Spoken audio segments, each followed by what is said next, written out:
Makakatulong magbigay puti at brightening para sa balat na binabalik sa lambot kinis ng kutis. Kumuha lamang ako ng cornstarch 1 tablespoon. Pagkatapos, kumuha ako ng sliced lemon.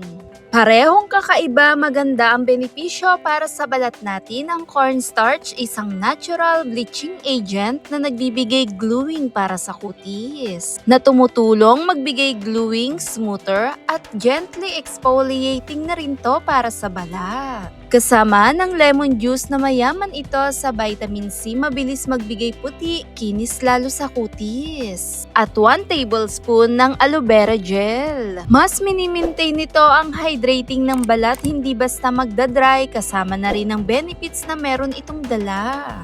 Cooling effect at refreshing, halu-haluin lamang hanggang makita ang tamang texture nito.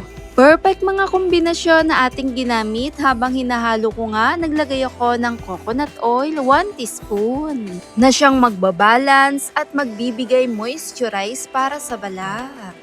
Perfect combo itong ating ginamit, moisturizing, exfoliating na rin na nagbibigay brightening, malambot sa kutis. At sa texture pa lang niyang mala-cream, perfect gamitin na siyang mag-a-achieve ng smooth at napakakinis sa ating balat.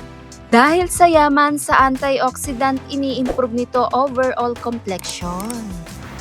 Glass skin ang datingan, nagbibigay radiant, lalo na yung hydrated, lalo yung complexion sa balat. Sa paggamit nga nito, ilagay lang at imas sa ating balat. 10 to 20 minutes, ibabad lamang ito, minimaintain niya ang hydrated at younger looking skin. Kahit 2 beses sa isang linggo, pwede natin itong ulitin at gawin.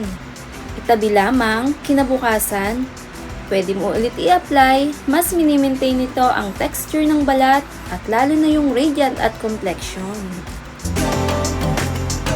Thanks for watching, guys!